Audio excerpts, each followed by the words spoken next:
Alexander of Macedon. We continue the end of the army, which is chapter 21, and that's in part 3 of Harold Lamb's book. It was hot along the lower Tigris in the marshlands. The Macedonians saw themselves cut adrift, disowned after years of campaigning. They couldn't argue with Alexandros now. There was no council to hear their grievance.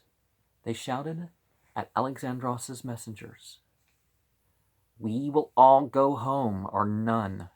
Then he can wage war with his Asiatics, who bow down to his fleet.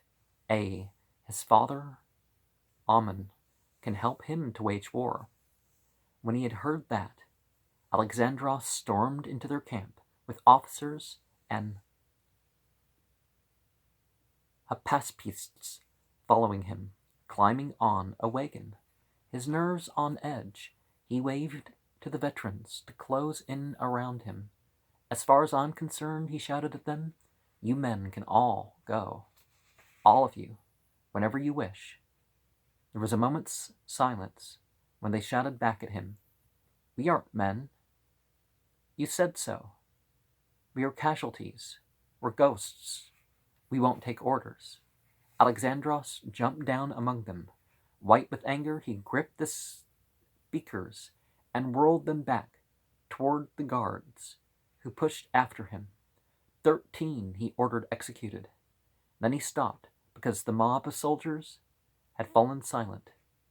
"Before you go, I want you to know what kind of men you have been," he cried. "You were hides, and hid in the height when barbarian tribes attacked you. My father gave you cloaks and made you colonists of cities.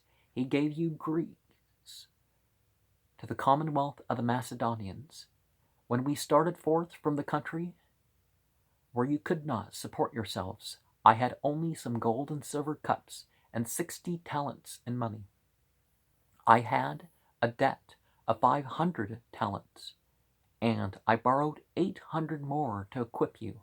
I laid open to you the passage of the Hellespont, although the Asiatics then had command of the sea. In all the lands I won over for you, I gave you the privilege of taking wealth for yourselves, the wealth of Lydia, the riches of Persia and India, and now control of the outer seas. I shared these things. I shared your fatigue. I have fed on the same food you ate. I have gone with as little sleep. Who of you has endured more for me than I have for him? Where is he? Let him come forward and show his wounds, and I will show mine. You know there is no kind of weapon, whether for striking or throwing, that has not left its mark on me." When he paused, the silence remained unbroken, but the men were listening now, breathing deep. No one stepped forward. "I am still leading you as conquerors. I have celebrated your weddings with mine. Your children in these lands and are cared for. Your debts I have liquidated without caring to ask how you come to have them. Those of you who died have been honored as heroes, and not one of you was killed in flight under my leadership. I led you across the Indus, and I would have led you across the Hyphasis, Beas, if you had not turned back, you who now hold golden chaplets from my hand. Now since you wish to leave, depart, all of you.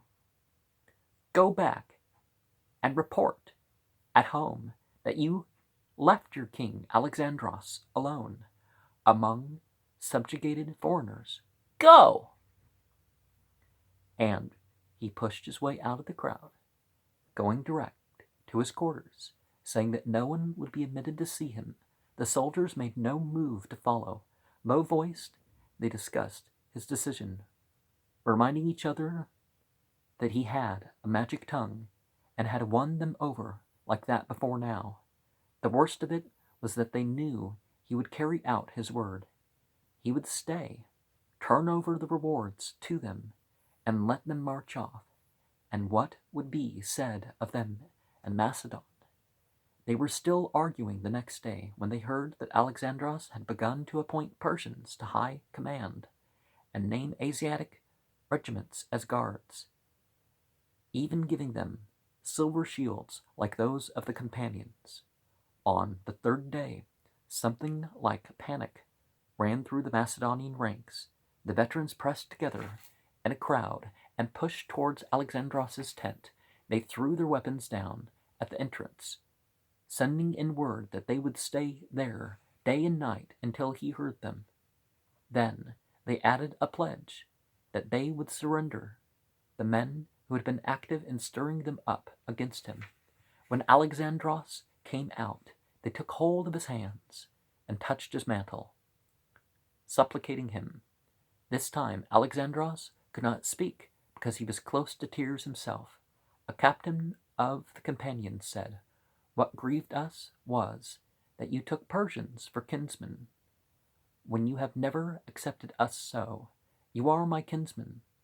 Alexandros said, "All of you."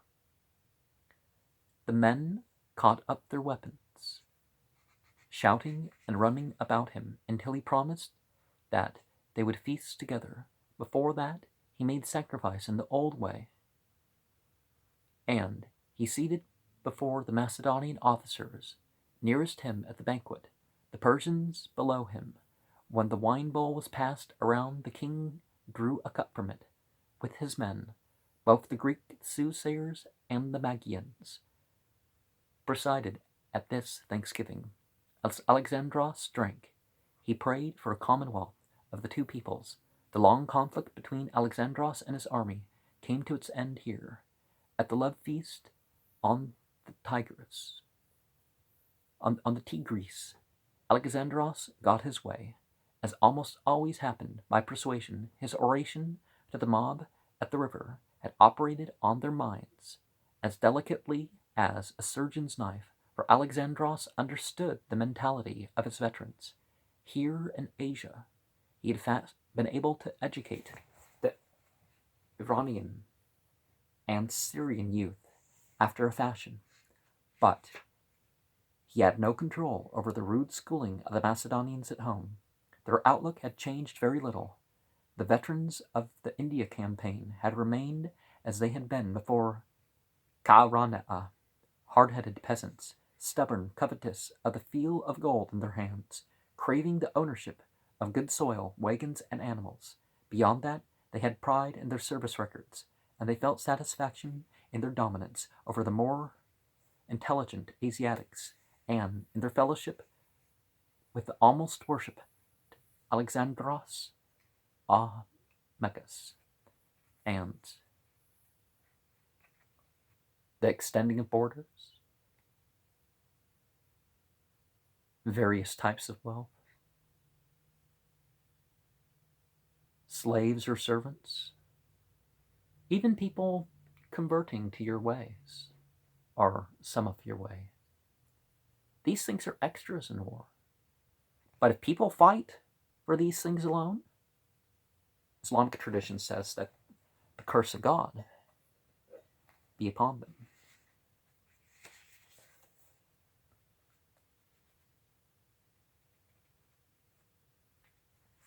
Hence the term unfall. The booty is an extra thing.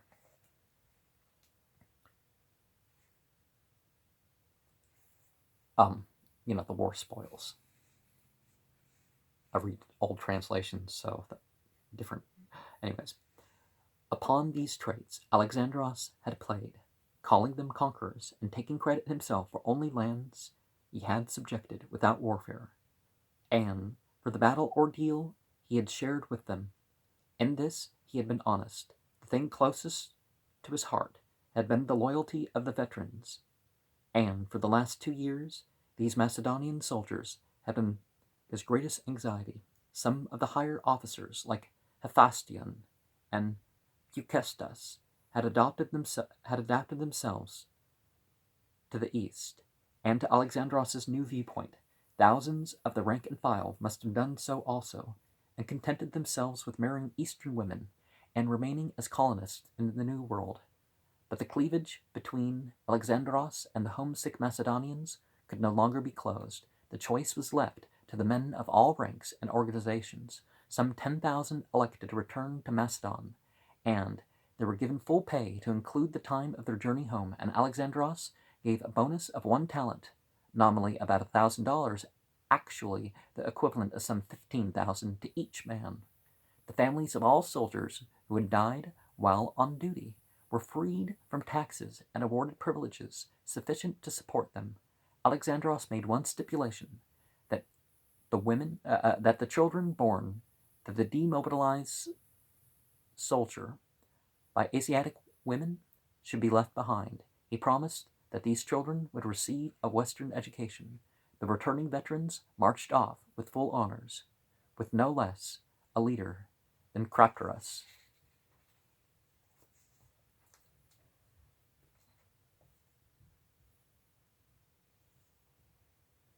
Their dismissal made an end of the phalanx and of the old units like the agrarians. The paradox of Alexandros' career is that he destroyed the army that his father Philip had created, which had been the first instrument of his own success. After the parting at the Tigris, no such army of the Macedon took the field again, unless as a shadow of its former greatness.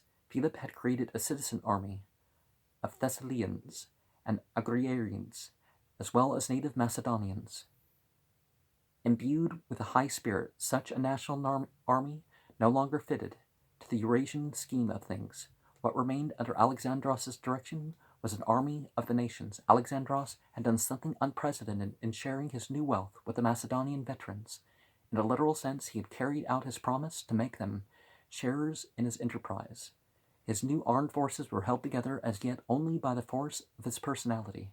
Whether volunteers or drafted contingents, such contingents had been drawn from the more unruly sections, like the mountains of Turkestan or northern India. They had become obedient to the invincible great king. Like Hannibal's mixed African forces in a latter day, they admitted only the authority of their commander. Unlike Hannibal's command, these Eurasians had no mercenaries among them. Alexandros had rid himself of the last of them. Actually, the new army had become a police force. From the Nile to the Indus, there was no longer any sign of conflict.